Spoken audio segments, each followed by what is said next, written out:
3, 2, 1. Here we go!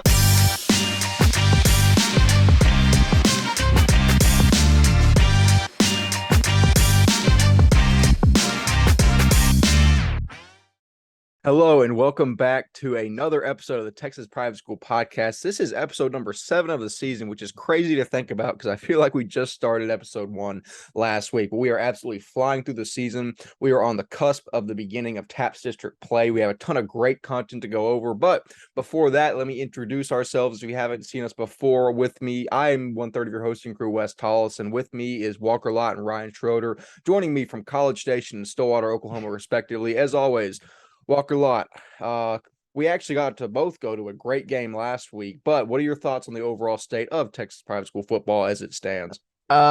Exciting. I'd say that's the one word, exciting. We had a great week last week and it's exciting. We got district this week. It's finally starting district, it's a good time, man. Yeah, without a doubt. Ryan Schroeder, same question. You got to go see a game that I'll touch on in a second last week, Fort Worth Christian and Dallas Christian. What are your thoughts on the overall state of Texas private school football?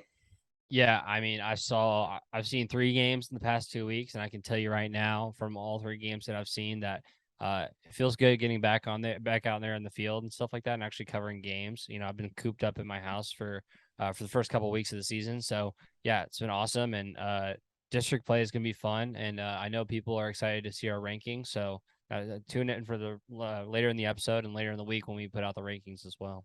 Yeah, for sure. We will cover those rankings at about the midpoint of the episode. I think everyone will be very interested to see how those turn out. But as always, the first item of business, we will recap last week's picks.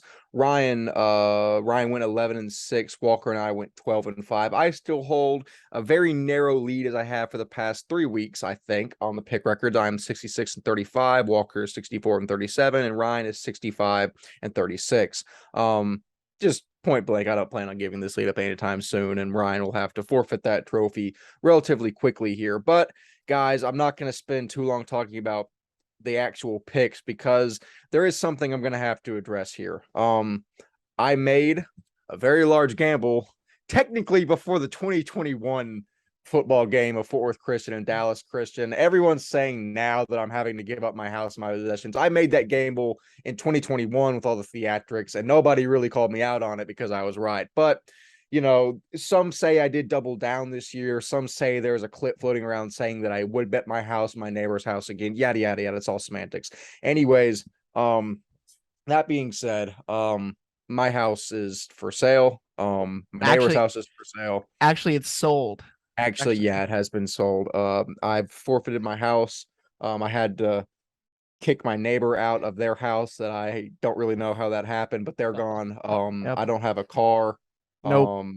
You have to bike everywhere, don't you? I do have to bike everywhere. I think we have a bike. I have to bike 4 miles and back to class to West Campus every day. That's not even a lie. That's just real life. And then there was one more thing I get. Oh yeah, my college tuition. That also was not part of the deal, but somehow Jordan Green gets my entire college tuition as well. So, yeah. Ryan Schroeder, you were there live on the ground to witness at Fort Worth Christian when there were signs calling for my entire basically livelihood. What were your thoughts being the man on the street in that situation? So I'm going to tell the story exactly how it was. I'm sitting there on the sideline, and I'm talking to some of the basketball coaches at Fort Worth Christian, and I just see Jordan Green come off the field after I think was like one of the game-sealing plays.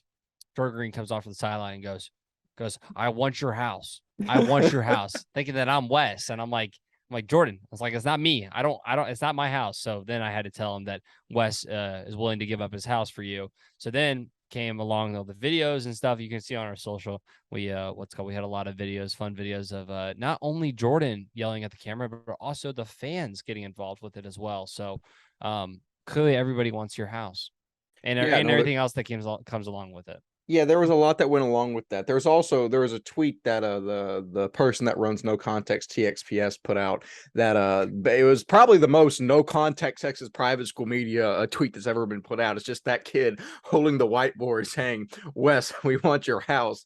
I just remember leaving the Kincaid St. Thomas game and looking at that and like just dying laughing. Like that is the funniest thing I've ever seen. There was something else I was going to say, but I've forgotten. But Walker, I mean, what are your thoughts on the whole shenanigans? Well, on the Twitter space, which you should join every Friday night, the guys got on, chirped Wes a little bit, and I said, I give you my word, we will send you something. So because of that, I went into Wes's house and I stole the keys to Wes's house, Wes's neighbor's house, Wes's car, Wes's college tuition account, and also everything else he owns. And they are on a red, actually, little lanyard that we will send up there. Jordan Green should get this, or someone at Fort Worth Christian should get this. And so congratulations on winning everything that Wes owns. We will send this up there. We are people of our word, so got to send a little something up there as a symbol. Ryan, how does Jordan Green know what kind of car I drive? That's a good point. Yeah, I don't know. That's a shot in the dark at an exact. I don't know why he knew what car. No, I don't know. A lucky guess. Okay, it was just kind of harrowing to just be watching a funny video. Ha ha ha! He's gonna take. Oh, he knows exactly what kind of car I drive. That's kind of worrying, but I'm sure no one in our close, very tight knit podcast circle would betray any of my personal information. But of course, I would never. Fantastic. I'm glad to hear that. No, Anyways, not me either. okay, good. As long as I have both of your words, I know you're both men of honor. Moving on into our players of the week and the Texas Private School Podcast Offensive Player of the Week, junior quarterback Kevin Doddard from Fort Worth Lake Country Christian, and a win over Corpus Christi West Oslo. He went, and just get ready for this, 18 for 28, 247 yards, 6 touchdowns, and 60 yards rushing, and another touchdown for 7 total touchdowns, 9 tackles, an interception, and a forced fumble, and his 5th interception of the season. That's probably the most packed stat line I've read all year. Kevin Doddard, absolute just weapon for Lake Country. Walker, Lake Country's in your neck of the woods. Your thoughts on Kevin Doddard just going absolutely insane for Lake Country? Yeah, I mean, he's kind of been in the, it's finally his junior, he's a junior. It's his team now. And, he had to be behind, what was it, the Hollingsworth brothers. And then now it's his team. And him and his brother, who we also have to shout out, Dougie Doddard, had a fantastic game, 4 touchdowns, I think 150 plus yards receiving. Fantastic game. But it was Kevin, 7 total touchdowns. Elite. Doesn't matter who you play, all of that. 7 total touchdowns for the star over there at Lake Country. They're 5-0 now, and they look like they are not trying to stop anytime soon with Kevin Doddard at the helm. 5'11", 160, 4'5" athlete. This guy is athletic, can throw the ball. He's accurate with it. You can see it then. Kevin had 64% completion percentage, and that means he's accurate with the ball. He can throw the ball. He can run with his legs. 7 total touchdowns. Hey, he got it on the done. He got it done on the defensive side as well a little bit. So, fantastic game from Kevin Doddard. Without a doubt.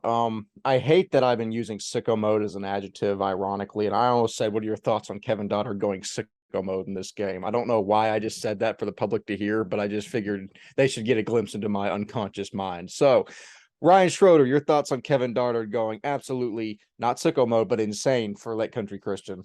Well, shout out to the Doddard brothers. So if you couldn't put that math together, 7 and 4, that's 11 touchdowns combined between those brothers. I'm gonna let you know they didn't score 11 touchdowns, so I'm gonna tell you right now that means there was a Doddard connection happening on the field. What Kevin Doddard throwing to Dougie? I mean, that's how can you stop that? The chemistry there is nuts. These guys have been throwing the ball to each other since they were little kids. I don't know. I think that's just really, really cool. I feel like it was something that's cool for definitely the family. For just this is a great game from both Kevin and Dougie. But yeah, that's nuts. Interception and a fumble, a forced fumble, while also having 7 touchdowns and over 300 yards. I don't know. You don't really see that every day, do you? No, I don't think you do. I think that's one of the better stat lines we will see all season. But congratulations to junior quarterback Kevin Doddard from Fort Worth Lake Country Christian. Now for the Texas Private School Podcast Defensive Player of the Week. Class of 25 defensive lineman Logan Fritcher from Bernie, Geneva in a 20-7 loss to Central Catholic. The sophomore had 10 tackles, 3 of them solo, 2 pass breakups, and 3 sacks. Just a great, solid stat line for a defensive lineman, a sophomore defensive lineman nonetheless. Logan Fritcher just had an absolutely fantastic game. Walker, your thoughts on the sophomore defensive lineman, just getting it done in all aspects of the game here. Yeah, this is going to be one to watch in that sophomore class, in the 25 class. 6'3", 225 athlete, and against a good offensive line in San Antonio Central Catholic that we talked about earlier in the preseason kind of talks. And he just went to work this week, and you got to impress. He's impressive. He has the size, he has the speed, and I mean, good game by the 25. And I'm just very, very impressed. I'm excited to see how he does the rest of the year, because he could be one to watch. I mean, that size, but very, very impressive game. Without a doubt. Ryan, your thoughts on Logan Fritcher's fantastic effort? Yeah, I mean, I'm looking up Logan online. I mean, homie's a big dude, so it's like I that's very, very impressive. Obviously, like Walker said, Central Catholic O line, and getting 3 sacks. I mean, that's the big thing that kind of set him apart. He went out there against that kind of O line and and took down Central Catholic 3 times, right? And the 2 pass breakups. I mean, I feel like that's also very important. Your defensive lineman getting pass breakups. I don't know. I think in general, this is a very, really good game from Logan. And yeah, only 2025. You're only a sophomore. Things are going to be on the rise for him. So look out for Mr. Fritcher. Without a doubt. So big congratulations to sophomore defensive lineman Logan Fritcher for being the Texas Private School Podcast Defensive Player of the Week. Now is for a quick recap of last week's matchup presented by the TXPS Media Football Scoreboard. Shout out Ryan Schroeder. There's 5 games that we will talk about more in detail that are on the left-hand column. But in terms of other games, Central Catholic getting done over Geneva is a big one. TCA Addison beating Southwest. That's not something that I think any of us expected, much to Walker's chagrin. But, that's a big win for TCA Addison, their first win of the season, just really solid on their part. Covenant Christian, Drumming McKinney Christian is good. TWCA beating Concordia pretty handily is also impressive. Weatherford Christian in a strong win over Bishop Gorman. Good for Weatherford Christian. That kind of hurts my East Texas heart a little bit, but a solid win for one of the better programs in Division 4. And looking around, those are the main things that stand out to me. Regents just destroys St. Joseph's 51-12, even to a point that they can take selfies in the locker room in the middle of the game. Walker, your thoughts on basically anything that stands out to you from the scoreboard? Yeah, I mean, I think you said most of it. I mean, the SES, I think the bye came at the perfect time this week. They had the bye this week going into district, and they might need some time to readjust and kind of rethink going into the next week. SES has the talent, they have the coaching, they have everything you need to do successful. Not saying that TCA Addison is not a bad team, because we knew they were due for a win, and I think SES was just that team that isn't as good as them. It's just type of thing. But hopefully their mentality is staying strong going into district and knowing that they can cause some damage if they really want to. So I'm excited to see how SES does this week or next week. Yeah, that'll be very interesting. I thought you were giving up all the season already. You're like going into the next season. I thought you were just throwing in the towel for the Eagles. Ryan, your thoughts on anything that sticks out to you from the scoreboard? My game that I have to talk on was the Central Texas Christian game against St. Dominic Savio. I mean, that Central Texas Christian team is pretty solid, and I actually, in that game, I think we all picked Savio. So, I don't know. That was a really, really good win for Central Texas Christian. I don't know a lot about those teams. I think we had one of the coaches come on during the space online as well. So we did. So yeah, shout out to them. I mean, obviously, that's one. And then the Alpha Omega team beating Tyler All Saints by a good score of see if I can do my math right here, 46. That was a great game that we had covered this past week for anybody that was wondering. Yeah, I mean, we had our East Texas correspondent, Matthew Liskey, does a fantastic job at that game, tweeting updates. Matthew will be at games throughout the rest of the season because, I have connections down in East Texas, and I think that East Texas has some great football to offer. That Central Texas coach was Leaf Johnston. So shout out to him. He was actually very, very nice and respectful in our live. Nice. He was much more respectful than I would have been if 3 college students picked against my team and then we won. I would have been a menace. But shout out to Coach Leaf Johnston, fantastic guy. But moving on, we were actually going to recap our last week's matchup, starting with the game that both me and Walker got to cover, St. Thomas versus Kincaid. In a battle that featured some of the best talent in private schools, St. Thomas best Kincaid 35-14 last week. Junior quarterback Dante Lewis had 270 passing yards and 4 touchdowns. Johan Cardenas had 180 yards on 17 carries and a touchdown as well. And Edgecombe, Fazuro, Henderson, and Benton III were all very impressive for the Eagles. Jackson Ward and Zachary Rocha were also solid on defense, racking up double-digit tackles each. As for Kincaid, Micah Bell did Micah Bell things, rushing for 165 yards and 2 touchdowns. Also, junior Miles Roeder was also very impressive in the loss. Me and Walker basically penciled him in as someone to keep an eye on moving forward. So, Walker, you were there covering the game with me. I mean, we both had a lot of thoughts coming out of this game, but what specifically stood out to you in St. Thomas versus Kincaid? I think St. Thomas is the second best private school in all of Texas. That's the biggest thing that came out of this. They're, I mean, they look the part. I mean, it's just impressive. I mean, some of those guys look that they could start at big time 6A schools. Like it's kind of ridiculous how much talent they have on that squad. And it's kind of everywhere. Like Dante Lewis, oh, man, he's good. I mean, he's just really good athlete, really good player. I mean, I don't want to say he reminds me of like a Kyler Murray, but I mean, kind of, man. You know, he has the baseball background, kind of like Kyler. He can do everything. He can go with his legs. He's accurate with it. And having the weapons he has that St. Thomas is just, I mean, Edgecombe, Benton, Schaefer Henderson.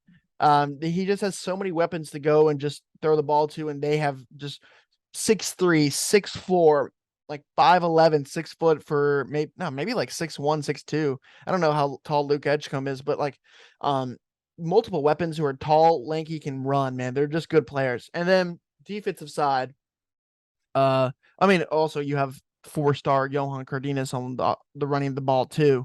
And then on the defensive side, Zachary Ward or Jack Ward, Zachary Rocha, Caleb Davis was the impact player on the outside, and Grant Stewart, the 25 corner, is also really good. I mean, these guys are looked apart. They're the real deal. And I'm not saying Kincaid was bad. Kincaid ran the ball really, really well, especially on that team. So they have a really good run offense. Micah Bell and Miles Roeder that he also mentioned they're just good players. Nico Gomez was a good player on their defensive side. But I mean, St. Thomas looks like the second best team in private school, I think.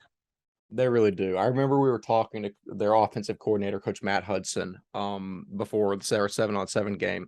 We were like, all right, so who do y'all got? He was like, well, we got this transfer in from Shadow Creek that he's the real deal. And we were like, okay, we're excited to watch. And we watched him in 7-on-7. We're like, holy crap, Dante Lewis is good. And that has definitely carried over into 11-man football. It's been fantastic to watch him. Another thing that blew me away was how big Cardenas is in person. That dude is built. He doesn't sacrifice any speed because of his size. I mean, he is a bona fide Division I prospect. He is fantastic to watch in person. But Ryan, your thoughts, you weren't at the game, but your thoughts on St. Thomas versus Kincaid based on the numbers. Yeah, from what y'all told me and from what I have seen right here, it's very clear to see that St. Thomas is actually, that number 2 slot in all private school. That's a great win. Obviously, I think Kincaid has been a special team, especially with Micah this year. When I saw him last year with Micah, I thought Micah was a very, very good player. Some thought he was overshadowed or shadowed by his brother, but Micah still put on a performance then, and I wouldn't expect any less from him in this game. However, Micah Bell is one player, and there's 22 guys that play on the offensive defense. So, with what I have to say with that is just St. Thomas has got a lot of guys, a lot of really, really talented guys. Johan Cardenas obviously has proved himself as being a really, really talented player for St. Thomas this year. And that's just very, very impressive for them. So Dante Lewis and that team is something special, and I think they'll make a really, really good run for the south side or the south side of Texas in D1. Yeah. No, were you gonna say anything, Walker? No, I want to talk about it. I didn't see him play, but the one to watch for the future, 2026, Obina Ume. I'm gonna say that I could totally have just mispronounced that, but 6'3" as a freshman in high school. 6'3", probably around like 200. I mean, he looks the part and one to watch for the future of that St. Thomas team. But yeah, I mean, it's just they have talent every single position. It's impressive.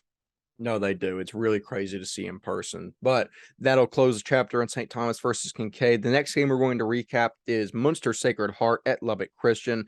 Lubbock Christian wins here 34-28 on their homecoming to improved and 5-0 on the season. Bax Townsend is just that dude. He had a fantastic game, 29 for 40, 409 passing yards, 23 carries for 52 yards rushing and 2 touchdowns. Also, he had an interception on defense. I mentioned that he's a dual-sided player. He also plays safety. He doesn't just go out there sometimes. He plays safety. He got an interception as well. So Townsend is obviously a fantastic talent for Lubbock Christian. Swerzinski also got his for Sacred Heart. He had 200 rushing yards and 2 touchdowns. But Lubbock Christian, as I predicted, got the win here. Walker, 34-28 win. Lubbock Christian is now 5-0 in the season. Your thoughts about the boys out west? I think we talked about it a little bit when we picked, but we forgot because we never did a D3 like preview and D4 preview. We forgot that a top 5 team in private school in D3 last year went down to D4, and that's in Lubbock Christian. And they returned their superstar in Bax Townsend, who was our offensive player of the year last year in TAPS D3. He's a superstar, man, in that division, and he's gonna bring that team far. And beating Sacred Heart as they did, I mean, that was what our projected one of the top teams in D4. I mean, it's gonna be interesting to see how they can do against Weatherford Christian, who they play this week. We'll talk about that later. But I mean, dominant win for Lubbock Christian. I'm excited to see how this team plays, Completely agree. Ryan, your thoughts on Lubbock Christian getting the win here? Yeah, I mean, I'm not gonna lie. I was very hesitant on this game because I really am high on Ryan Straczynski, but Bax Townsend proved it, and you'll see that a lot in D4 of just like guys have to play both sides of the ball. You only got like 20 guys on the roster, so it's like you got to play both sides. So yeah, very, very impressive. Bax Townsend is a great player. If you can't tell by 409 yards. But yeah, that's very impressive to me. But yeah, Ryan Straczynski, I'm sorry. That team for Sacred Heart is run by him. He is the man. He's the one that basically, is the leader on that team. And this loss is nothing to them, man. I'm telling you right now, Straczynski is gonna take this team as far as he can, and I have no problem talking, no problem announcing him as the leader for one of the best players in all of D4. Yeah, no, I don't think I can be debated at this point. Ryan Straczynski is a fantastic talent, as is Bax Townsend, and it was fantastic to watch both of them face off last Friday. Next game, we're going to recap Bellaire Episcopal at Episcopal School of Dallas. I'm going to count how many times I say the word Episcopal in this recap, and it's probably going to be over 15. Class of 23 quarterback Patrick Burke throws for 300 yards and 3 touchdowns as ESD knocks off Bellaire Episcopal 39-35 in exciting and somewhat controversial fashion. Burke also rushed for 116 yards and a touchdown as the senior led the Knights in all facets of the contest. Senior wide receiver Garrison Elliott had 145 receiving yards, and senior Blair Brennan had 90 yards and 2 touchdowns. So I know that I projected Bellaire Episcopal to win. Which did either of you, or was that Palmer that picked ESD? Palmer. Yeah, well, shout out to Palmer. Palmer was correct on that one. But yeah, so I mean, Ryan, you obviously knew. I'll start with you here. Ryan, you knew that ESD was going to be good after you watched them last week. I didn't know they were going to be good enough to beat Bellaire Episcopal. Apparently they were 39-35. Your thoughts on ESD getting the huge win for them? I'm gonna be straight up here. I didn't know how good Bellaire was. Like, to be fair, Bellaire is still a very, very good team. Don't get that twisted. I just think ESD is really, really talented. We knew that Patrick Burke was talented. I should have known. But it was Sabine. So I was thinking to myself, like, Patrick Burke plays 1 quarter against Sabine. I'm like, I don't know. I really didn't get a full grasp of the whole team. But I could tell that Patrick Burke does very, very well for this team. And so does Garrison Elliott. Garrison Elliott had a great game in the Sabine game as well. So I should have known. Let me make this clear. I should have known. I just didn't get enough of a sample size from that game. However, and I don't really know how good Bellaire is. I just know that from how well they played against. That was my whole statement. I was like, how well they played against Parrish. I was going to rank that as like how good they are, but like we keep saying, man, it doesn't matter how close you were to a team. It's like if you beat a team, it doesn't matter how close you were. So ESD proves it here. That's a great win. That's an absolutely great win against Bellaire, a top team. And Patrick Burke played insanely well. 300 yards, 3 touchdowns. I would expect nothing less from him. He's gonna have a really good senior year this year. Patrick Burke is the man for ESD. Completely agree. Walker, your thoughts on ESD getting the better of Bellaire Episcopal in this one? Patrick Burke's the real deal, man. And you would go into it, right? And you would think SBC just in general, right? Like quarterbacks that are going to be like the top dudes, right? You have Patrick Burke, Stephen Gill, Carson Gordon, Vaughn McKeever. But I mean, this kid, man, Patrick Burke, he's good. Like, and he can use his legs too, which is an underrated part of his game. Like he's elusive, he's athletic, he can get out of the pocket and make, get that first down if needed. I'm just very, very impressed with the kid, the senior athlete. And I guess there was a reason we got him quarterback of the year, I believe, last year in SBC. So that makes sense. But I mean, there's a lot of guys on that team. Some of those young guys are really impressive, but that's a big, big win for Episcopal School of Dallas over Bellaire Episcopal, who we thought, was the second best team in private school this year. Yeah, it really is. Go on. I was going to say this real quick. Two other guys I want to shout out for ESD that I got to see play well in their game. Colin Nicholson played absolutely incredible in that game. He's going to tear it up as well. He had 2 touchdowns and 100 yards, and he only played that first quarter as well against Sabine. He's 2024, so we'll see him next year as well. And then Jackson Pennington, also really good. Pick 6 in that game. Really talented defender. I honestly think that ESD is gonna like run the table, man. I mean, they did it last year too, right? Like, but like, then comes the SEC championship game, so it's like, I don't know. Maybe they go undefeated and do the exact same. I don't think they do though. I'm sorry. I'm here. You go. This is my ESD statement right here. I say I have them winning the whole thing. That's my statement. I think I don't think that's a huge statement to make, but they're talented, man. They're talented. And although their coach may not think it, I think they're kind of big guys. Like they're tall, right? So I don't know. That's my ESD statement to everybody out there that's wondering. I'm sure that'll end up on a few Kincaid and Bellaire Episcopal billboards. St. John's. St. John's. Oh, St. John's too. That'll be interesting though. Yeah, I think ESD is a great team. I don't think it is certainly not at all time to jump off the Bellaire Episcopal ship. They are still a very talented team, very close loss. You can't really gather a lot from that for them. But moving into the final game, we're going to recap, and I'm actually going to give the keys to Ryan here. Number one, because he was there. You didn't do John Cooper. You missed John I Cooper. did not do John Cooper. I always end up doing that. Moving into the second to last game, we're going to recap John Cooper at Irving Cistercian. John Cooper gets the win here, 48-13 in dominant fashion, progressing to 5-1 on the year. Senior quarterback Vaughn McKeever goes for 331 yards passing and 5 touchdowns, along with 60 on the ground. Dean Calhoun has 2 rushing touchdowns and a receiving touchdown, where Kyler Sullivan, I just learned how to pronounce his name. Kyler Sullivan has 3 receiving touchdowns. Alonzo Barranquilla, I think, has a receiving touchdown, where the Dragon defense had a dominant effort as well. So, guys, I mean, I projected this to be a close game. I thought Cistercian was a very solid team. I thought they'd keep it close. I thought John Cooper would win, but I thought it would be close at least. The Dragons had other plans here. They have been absolutely weed whacking every team they've played since that opening day loss to TWCA. Walker, I mean, the Dragons are just on an absolute tear as of late. Your thoughts on John Cooper and this big win?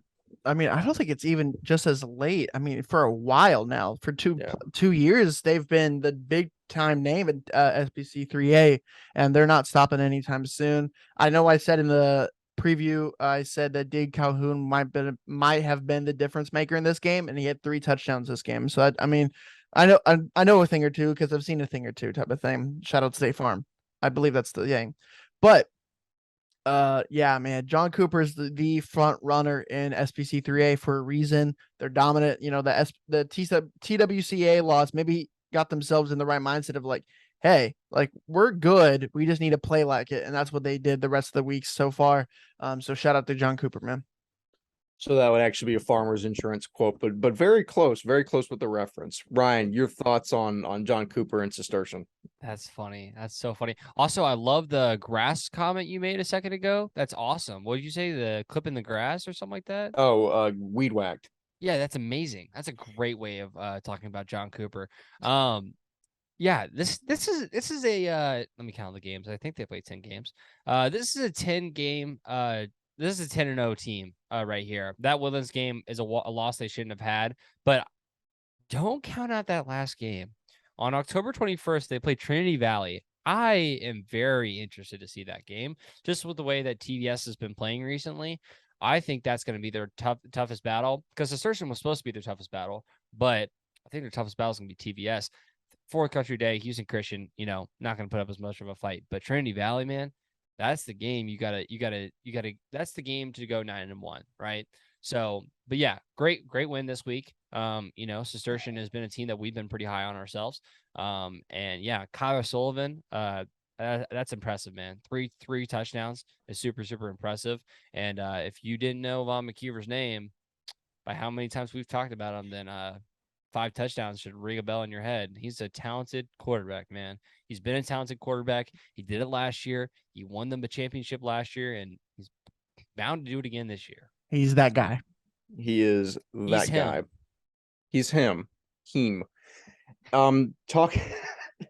So projecting a little bit towards that Trinity Valley matchup, I know we've said a billion times, and I've said even more in the past, that the transitive property does not apply in sports, but we're going to use it as a measuring stick, as we always do. So John Cooper just beat Cistercian 48-13. Let me get out of this ad. Trinity Valley beat Cistercian on September 16th, 30-27. So the math would tell you that John Cooper should beat Trinity Valley.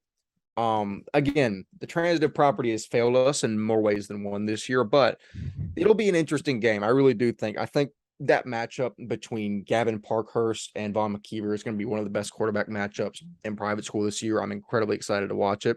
And that's going to be, I think, just a fantastic game in the future. But moving on into the last game we're going to recap, that is Dallas Christian at Fort Worth Christian. I'm going to give this game to Ryan, number one, because Ryan was there. Number two, because I don't think I can really talk about a game without choking up that I forfeited all of my Walker, I get it. I was getting there. Anyways, Ryan Schroeder, take it away with DC FWC. Yeah, so obviously I've seen Fort Worth Christian 2 weeks in a row now, and they're a pretty solid undefeated team. One team had to leave this game undefeated. Both were undefeated coming into this game, and only one can stay undefeated. But let's get into it, man. Luke Anderson is that guy for Fort Worth Christian, and he's had 5 touchdowns in the last 2 games, and it's just downright very impressive. Schools that are looking at him at the linebacker position, but if he's gonna rush for 239 yards and 3 touchdowns, then you might be getting a little bit of both with this guy. For reference, yeah, those 239 yards and 3 touchdowns also came with 17 tackles, 4 tackles for loss, 2 pass breakups, and a sack. So, yeah, he's playing both sides of the ball. And by the way, that's in D2, by the way. This isn't D3 or D4 where most of the guys are playing both sides. This is D2 where you got some guys playing different sides of the, you got defenders and you got offensive guys, right? So Jordan Green was the other guy. That's the man for them. He caught 2 touchdown passes from Hogan Nelson. And he told Wes he wanted his house, if you didn't know that already. Jacob Trimble also played well for Fort Worth Christian, but his strongest impact wasn't on offense. It wasn't on special teams, returning kicks for touchdowns like he did the week before against Grapevine Faith and what he's been normally doing. It was his 2 clutch interceptions that really made an impact for Fort Worth Christian. He played defense, which, according to from what I've heard, is a new thing that he's been doing. And yeah, came in and made an impact right away. So I love that as well for them. And it was his 2 it's 2 clutch interceptions. Really made an impact for the Fort Worth Christian team. Very well-rounded player, to say the least, about him. But for Dallas Christian, you have to talk about the guys that still did well for them. Luke Carney had a solid game. He threw for 218 yards and 3 touchdowns. His main target is obviously the man that we all know from Dallas Christian, William Nettles. 157 yards and 9 catches and 2 touchdowns. Obviously the main target for Carney. And Nettle still had a good game, I just think in this game, it got away from Dallas Christian. I don't know if it was the high of beating some of these other teams, the D1 team of Nolan Catholic the week before, and they're coming in. They had a non-district schedule. They played super well in. But yeah, you this is your last non-district game against Fort Worth Christian, and this rivalry runs deep, y'all. I'm telling y'all, it doesn't matter. It doesn't matter what happens in this rivalry. They could be Division II, Division III. They can be in the same district. This rivalry will stay around forever. We put a post about it out last week about how big this rivalry is. Go check it out. It's on our Instagram and on our Twitter. It has all the stats from that we had from our friends over at LSCSN. So yeah, it's very interesting to look at just the history of this entire rivalry. But yeah, great game. Fourth Christian, absolutely great team. I saw them only beat Grapevine Faith by 7, but this is a really true statement of how good this team is.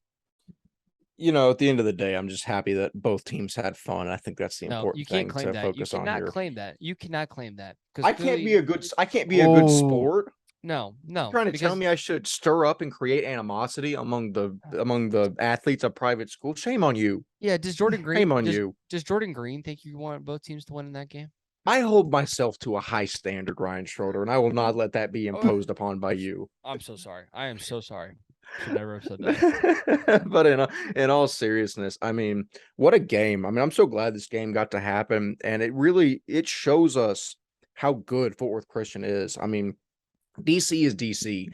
I was telling Walker on the drive back from Houston that he was like, "Oh, it's a D3 team beating all these other teams." I was like, I think I'm paraphrasing, but I was like, you can't look at DC as a D3 team. You just have to have DC as Dallas Christian. No matter what division they're in, they're still the perennial power, and it speaks so highly to Fort Worth Christian to host them and knock them off in that fashion. I mean, it was a fantastic effort. I mean, Hogan Nelson, Jacob Trimble, Jordan Green, all of them are incredible athletes along with Luke Anderson. I think, and it's going to be reflected in our rankings, this is without a doubt, one of the best teams in Division II. Walker Lott, your thoughts on Fort Worth Christian here? I'm going to get short and sweet because y'all talked a lot about this game. I think the rushing game for both teams was impressive and how they stopped and, how they succeeded. Fort Worth Christian let Zach Hernandez, usually DC, right? DC can run the ball really, really well. And they did that with 114 yards, but he had 0 touchdowns on the night. And I think that's what the big deal was, is that they kind of bent, but didn't break in the rushing game. And that's always been the key part of this team for DC.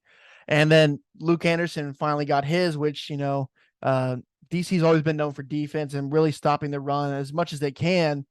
And they let Luke Anderson run for 240 and 3 touchdowns. I think that was the big key of the game, is the rushing game for both sides. Yeah, I mean, it's something that DC normally excels at and excels at stopping. And, the script was kind of flipped here, and that was what spelled victories for the Cardinals. But wrapping up that game, that'll actually conclude our previews or conclude our reviews. And now we get to introduce something that has been a long time in the making, our inaugural Texas Private School Podcast Power Rankings. So without further ado, let's get right into it. Looking at Division I, the top 10 here, number 1, Parish Episcopal, followed by Houston St. Thomas, Plano Prestonwood, San Antonio Antonian, Central Catholic at number 5, Tomball Concordia Lutheran, Bishop Lynch out of Dallas, Fort Worth Nolan Catholic, TCA Addison at 9, and Houston St. Pius at number 10. And there will be an article up on our website that I'll write that'll explain a little more in detail our rationale behind these rankings. But guys, just very quick bullet point thoughts, 30-second type stuff. What are your thoughts on the Division I rankings? Walker, start with you. I think it's good. I think the top 2 are for sure the number 1 and number 2.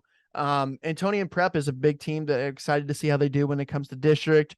And TC Addison, I mean, they're a good squad, and I'm excited to see how they do in district. Without a doubt. Ryan Schroeder, give me your bullet point thoughts on D1. Yeah, I think 1 and 2 are without a doubt here. I think you can just absolutely mark those down. But yeah, it's gonna be interesting to see, like you said, Walker, about TCA Addison. That's a team that's 1 and 5 right now. That honestly could be a really challenger in come district time. Without a doubt. Looking at now our top 10 in Division 2, number 1, Austin Regents, number 2, Liberty Christian out of Argyle, followed by Fort Worth Christian, Fort Bend Christian Academy, Fort Worth All Saints at 5, Southwest Christian at 6, Grapevine Faith at number 7, undefeated Tyler Grace Community at number 8, Bishop Dunn at 9, and the Woodlands Christian Academy at the number 10 spot. Walker Lott, your bullet point thoughts on D2? I think the top three are very, very interesting, right? Who would you have as number one? And please let us know down below. I would love to hear y'all's thoughts. The top three are the very intriguing ones. Fort Bend being that way is kind of interesting. And TWCA being the top 10 is very, very good for that. The Woodlands Christian Warriors, I believe, down in the Woodlands. Ryan, I'll give you just a very specific question. What are your thoughts on number 8, an undefeated team being at number 8 when most of the undefeated teams are 1 through 3?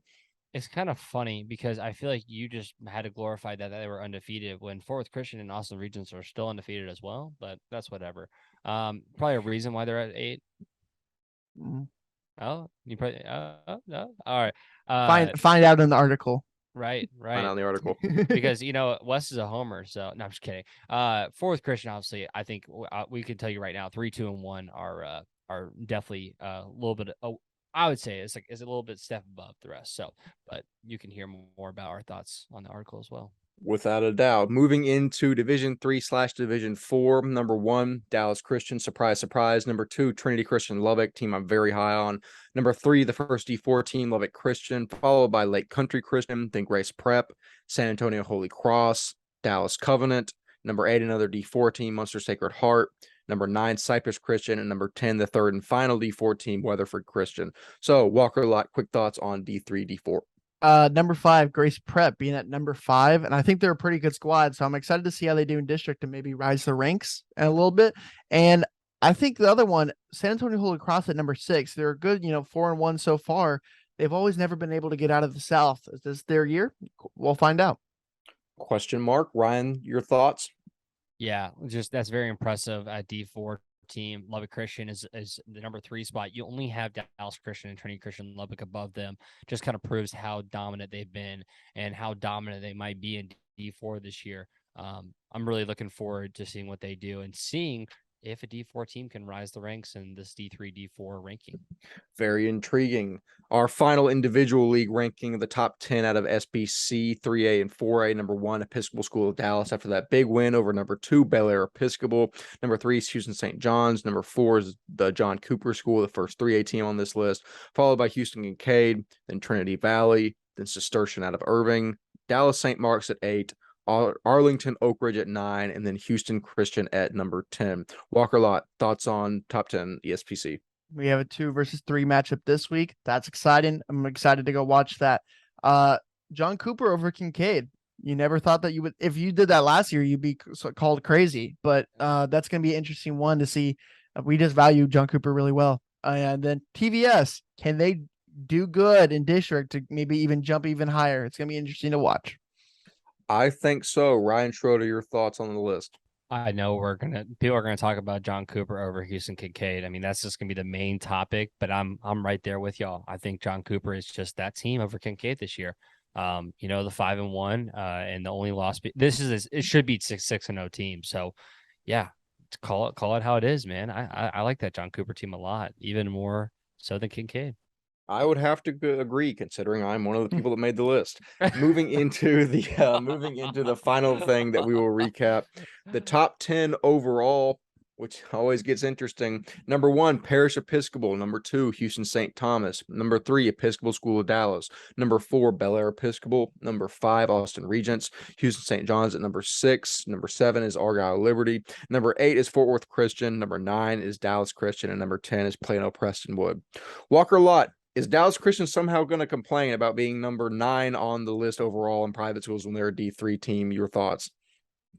Probably, but you can't put them above Fort Worth Christian, and we have Fort Worth Christian at 8. So I mean, that's kind of how we said it. You forget, like, these 10 teams are very, very good. Like, all top to bottom, this team is a very good list and can compete with most teams in the state. I just really like it. I think the top 3 teams, I think they submit themselves this past week as the top 3 teams in private school. the how you rank those D2 teams in there is going to be the interesting thing. And we'll see it after a couple of weeks of how they kind of all pan out. I agree. Ryan Schroeder, your quick thoughts to finish up the power rankings. Yeah, I'm just gonna say this. Imagine Houston St. Thomas and ESD play each other this year. That would have been a crazy matchup. I just thought about that right now. That's a crazy matchup if it was scheduled on there. But yeah, I think we got it right on this one. Usually the top 10 overall is pretty hard to narrow down. But I'm pretty happy with what we've done after 6 weeks of football. I'm pretty Six I'm pretty weeks. yeah, I'm pretty happy with how this turned out. I think we got a good idea of what's going on. I would also think so. There's going to be about 50 people on Twitter that have other opinions, but we will address that as it comes. Moving into our final segment of the week, as always, our 5 games of the week. Number 1, Grace Prep at Pantego Christian. The line is Grace Prep -6.5. Grace Prep will travel to Pantego Christian on Friday to kick off D3 District 1 play. Pantego has had a solid start to the year, besting Bay Area, McKinney, and Legacy Christian. They have talent all over the field, and certainly at quarterback with class of 23 Wesley Smith, elite name. Defensively, class of 23 Cornelius Biasong wreaks havoc and will be tasked with keeping a high-powered Grace Prep offense in check. The usual suspects are at play here for the Lions. Senior quarterback Jalen Talton is already having a tremendous year with over 1,600 yards passing through over 5 games. Throwing to Caleb Mathis, the Lions have one of the best offenses in D3 and will be a tall order to stop. And for that reason, I like Grace Prep here, and the points give me the Lions. Walker Lott, your thoughts? I'm going to also go Grace Prep in this one. I really think Jalen Talton is one of the best quarterbacks in all of private school. I really, really like his game. And I think a guy you didn't even mention is Caden Lehu, who's going to be a dog for them this year. Grace Prep also has another wide receiver who looks pretty good, and I'm excited to see how they do. Rain Broadway, 2024, came over this year, 6'2", 185 receiver. Just visited Auburn this last week, I believe. And he's going to be one to watch in that 24 class. Big time weapon of, Grace Prep already had weapons with Mathis and Lehu. Adding Broadway into the mix, I mean, that's just an elite receiving core for any team in private school. I would have to agree. Ryan Schroeder, your thoughts on the matchup? Yeah, I think this Grace Prep team is actually. I think they're a 3-2 team. The fourth Christian loss. I'm okay with that loss for sure. The Cistercian loss, like that could have gone either way, but that Oak Ridge loss, like that should have been a 1 game for Grace Prep. So I think you look at this, if you're on the outside looking in, you see 2-3 versus 3-2, like whatever. Grace Prep is the more talented team here. I think they played a really hard non-district schedule, a really good win over Southwest Christian, a good win over Coram Deo. I love how they just packed the non-district schedule with teams, that I feel like are, divisions above them and stuff like that. It's impressive. And Grace Prep showed that they're ready for district now. So give me Grace Prep in this game. From the outside looking in, you can't understand it. From the inside looking out, you can't explain it. Moving on. Wes, I would like you to tell the people where we get our lines for these games. Everybody's kind of wondering where the lines come from, and I think it'd be good to tell the people. So the lines that I report on come from the Massey ratings. You just go to masseyratings.com. There's a little tab that says high school football. You click on that, you click on Texas, and then you can find the projected computer generated lines for any game that you want to find. Yeah, we have been getting a lot of people asking about that. We introduced that for the state championship previews last year. And it's one of my favorite things we do. I think it gives a great measuring stick to what at least, computer analytics thinks the games will be like. But that's just masseyratings.com. Moving into the next game, we're going to preview number 3, Lubbock Christian at number 10, Weatherford Christian. Lubbock Christian is favored by 19.5 points. 2 of the best teams in D4 will battle it out Friday as Lubbock travels to Weatherford to take on the Lions. Max Townsend and the Eagles have completed an undefeated non-district campaign, and the Eagles look poised to make a run at the tapped D4 title. Averaging over 50 points a game, the Eagle offense looks to be an unstoppable machine up to this point, but they will meet a test when they run into Weatherford Christian, a team that has only lost to 2021 runner-up Munster Sacred Heart. Athletes such as Ezra Jackson, Hunter McCoy, and Braden Bork will keep the Lions in any game. However, staying in the game is not enough to overthrow the Eagles. Give me the Lubbock Christian Eagles to win this game. Walker, your thoughts? I'm going to go Lubbock Christian in this one. Uh, I think the big win over Munster Sacred Heart last week is just too good to like. It's just such a good win for them, and it shows that they're the real deal. And so I'm gonna go that they'll be 6-0 this next week. But hey, I think watch out for that Weatherford team. Braden Bork is the real deal. They have some dudes over there. The twins, Ezra Jackson.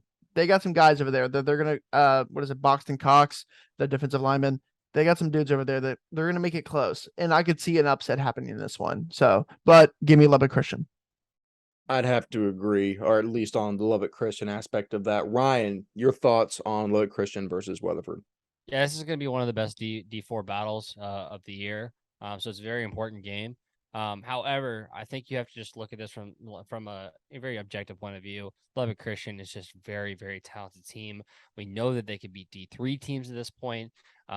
And I just think at this point, you can't look at Bax Townsend and the rest of this Lubbock Christian team and not say that they're a talented team. So although Weatherford Christian has dudes this year and they're proving to, be a force with a 4-1 record, that's actually insanely, insanely impressive, insanely impressive. But yeah, I have Lubbock Christian here, and that's a good D4 battle though, really good D4 battle, and it'll be interesting to see, what Bax Townsend could do. I wonder if he's going to throw for 300 plus yards again, Sorry, I just saw a tweet. You can keep this in. I just saw a tweet that I'm going to send y'all that made me just cringe as hard as physically possible. But that'll be Lubbock Christian, 3 of us to beat Weatherford Christian. Next game we're going to preview, number 8 Grace Community versus number 7 Grapevine Faith. Faith is favored by 20.5 points, which is a very large margin against a undefeated Cougar squad. New district mates face off Friday as the Grace Cougars will travel to Grapevine to take on Faith. Faith started out very strong with 2 wins, but have since dropped 3 straight, albeit to 3 of the top teams in private school. Senior quarterback Chase Cross, senior running back John Raybook, and junior running back Clayton Slebecki make up the bulk of the talent for the Lions and will look to run all over the Cougars. Grace enters the contest 5-0, their best start since 2010. However, the Cougars really haven't played anyone up to this point. 4 of those wins have come against poor UIL programs, and the Brook Hill win doesn't tell us a whole lot. However, talent is certainly not in short supply for the Cougars. Between Jamarion Johnson, Reed Alexander, Nick Stewart, Caleb Wilson, and Grant Turner, the Cougars certainly have the talent to pull this one off. Sadly, and I mean sadly, I can't make myself pick them here, and you have no idea how much that hurts me to say. I think Grace is so much better than they have been in past years, and I think they are certainly a playoff team in this district. I think Faith is going to win. I think between Sebecki, Raybook, and Chase Cross, I think they have a great offense. I think Grace just needs a little bit more time. I'm going to have to pick Faith here, and I really should have picked Faith. All right, I'm glad that I picked Faith. I don't know what I'm saying. I'm taking Faith. Walker Lott, your thoughts? I'm going Tyler Grace. This doesn't seem right. I know the tape, how the turntables, as they say, not really, but yeah, I'm gonna go Tyler Grace in this one. I really like Reed Alexander, the rest of those guys, Jamarion Johnson, Nick Stewart.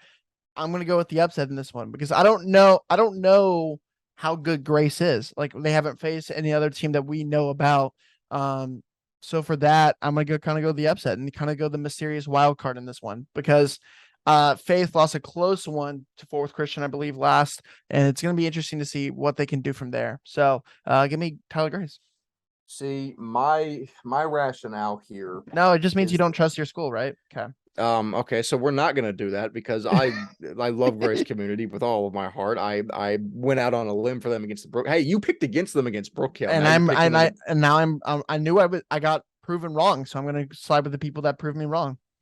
Okay, so what I will say is my rationale behind this game is that Grace beat Brook Hill by 11, I think. Grapevine Faith beat Brook Hill 61-21 by 40. Again, for someone that says as much as I do, the transitive property doesn't apply in football, and then proceeds to use the transitive property in like everything I do, it seems hypocritical. That just it makes me unable to pick Grace at the moment. Ryan Schroeder, your thoughts on the game?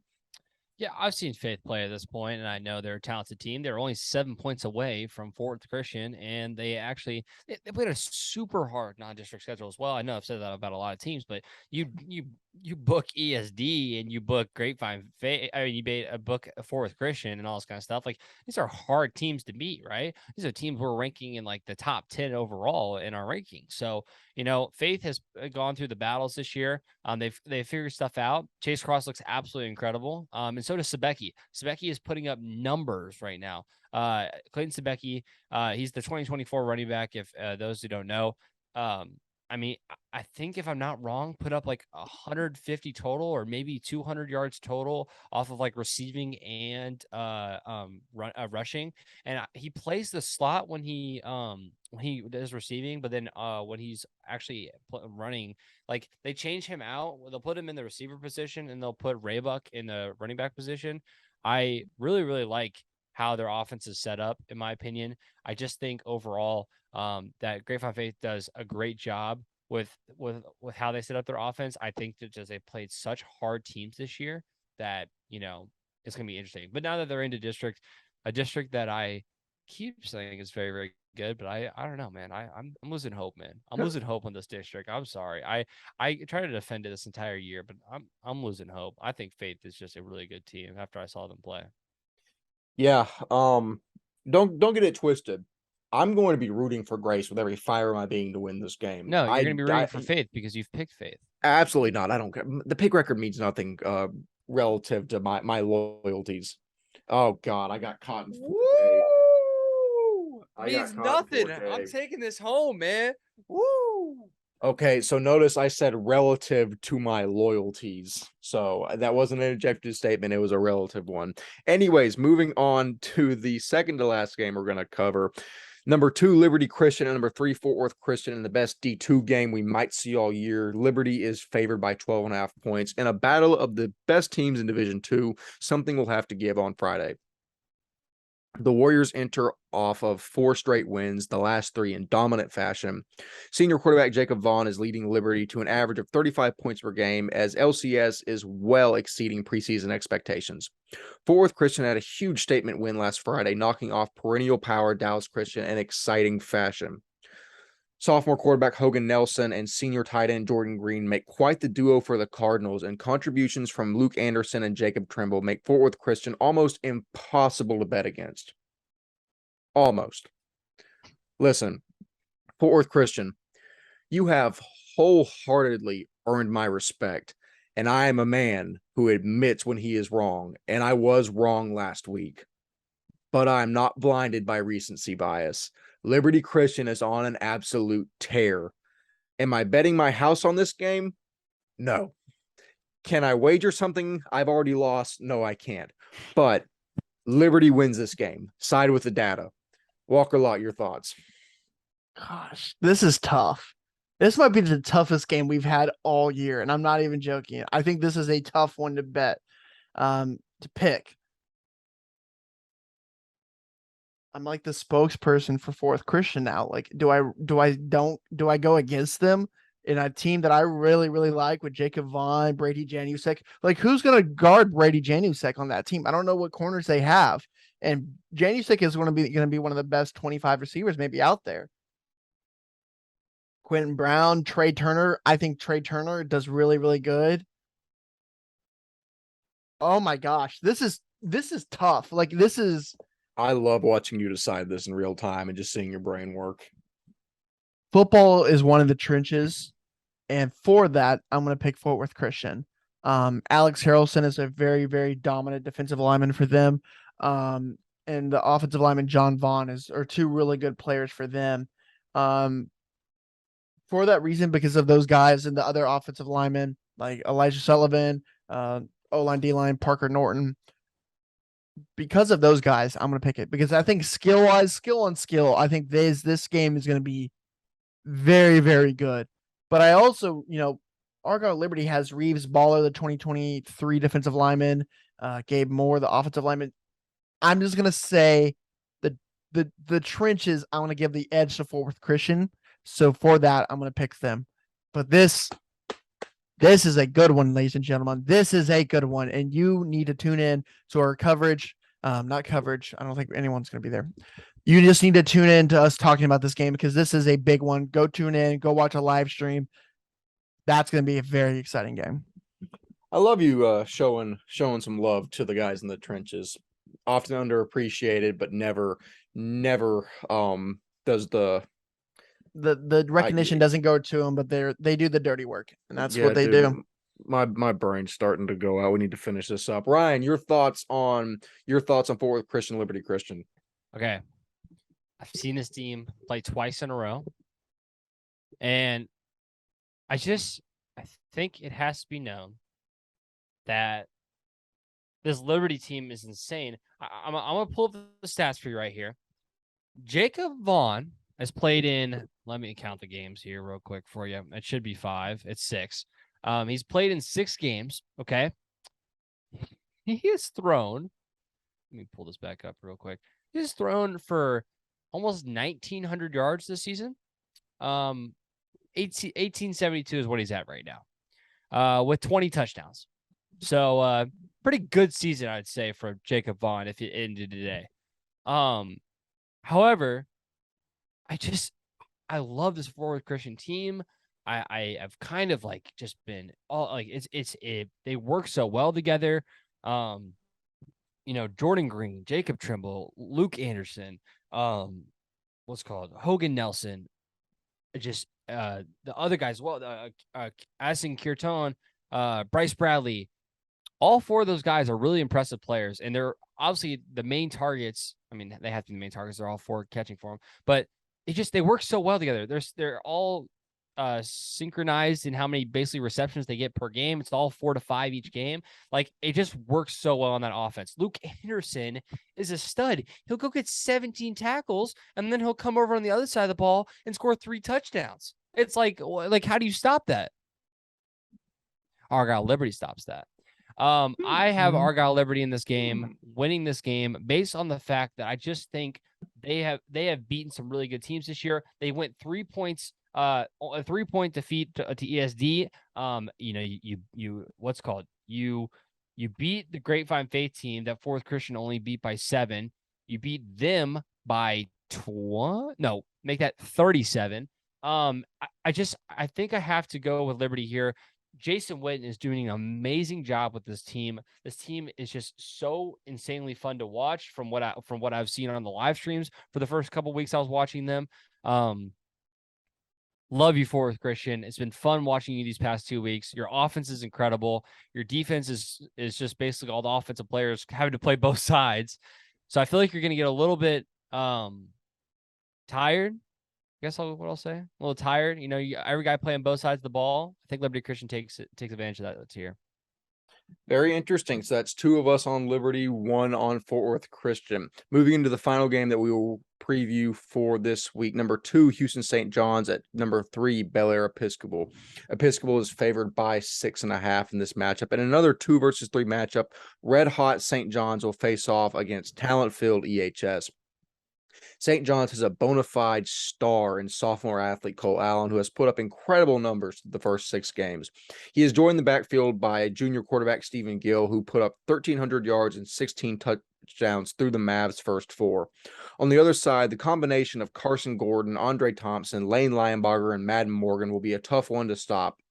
Even with the loss to ESD, I still think EHS is one of the most talented teams in private school, and I think they get it done here. Give me EHS in the points. Walker Lott, your thoughts? I'm excited to go to this one. I haven't seen either teams. I'm excited to see that. Wes, you saw what I said.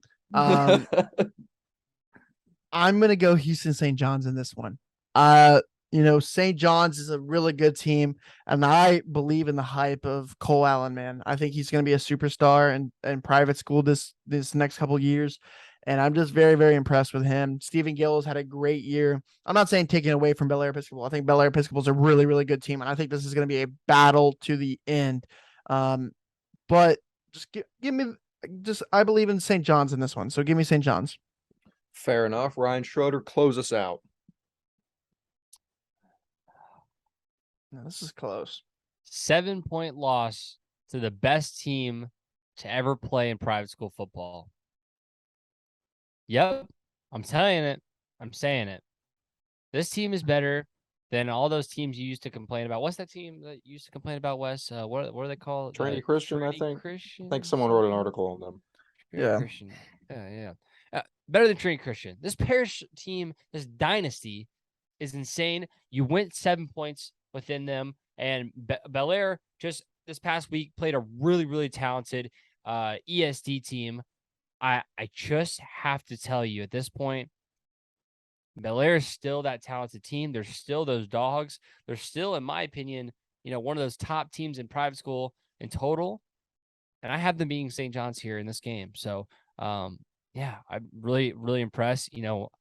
All this transitive property stuff. I'm sorry, y'all. Y'all been through it, and I'm probably going to be wrong. And St. John's is going to beat them by 40. But I just have Bellaire in this game. I'm really positive on Bellaire. I really think they're still a talented team. The ESD loss means nothing, in my opinion.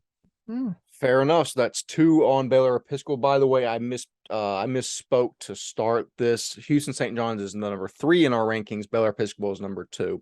But that being said, that will actually close out all of our analysis for this episode. Walker Lott, Ryan Schroeder. Walker Lott, you first. Anything you want to say before we get out of here? I am excited.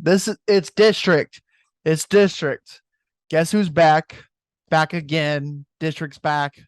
Go tell and like and subscribe and tweet and notifications. Anyways, but yeah, this is a great week, man. I'm excited. These are a lot of good games. Even not just these 5, a lot of other ones that are going to be going on this week are going to be really, really good ones. I'm going to say some I'm excited for. I'm excited for TC Addison at Plano Prestonwood. I'm excited for St. Thomas at Central Catholic. All Saints at Midland. Regents at Brownsville. Lutheran South at Fort Bend. Dallas Christian at 5-0. Dallas Covenant, shout out to those guys. San Antonio Holy Cross at Steiner St. Paul. And yeah, I think those are some really good games. And I'm excited to see how this week turns out. I would have to agree. Ryan Schroeder, your thoughts before we get out of here.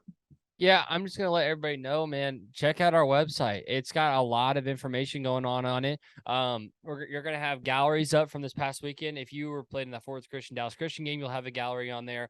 Check out Wes's thing that we put on YouTube. We've been trying something new, y'all. We got galleries. We got video recaps of the games on YouTube.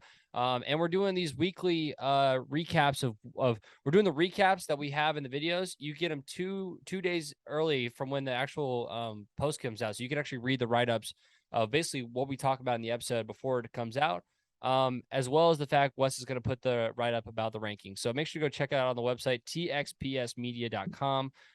You can find out all of our info. It's a $5 subscription for the pro subscription, and that is going to access, I think, the galleries, and I think it'll have access to any of the articles that we would write on there. So without a doubt, very exciting times for Texas private school media. But with that being said, as always, I have been 1/3 of your hosting crew. Walker Lott and Ryan Schroeder have been themselves fantastically. We will see you in the next episode next week. See you later. 3, 2, 1.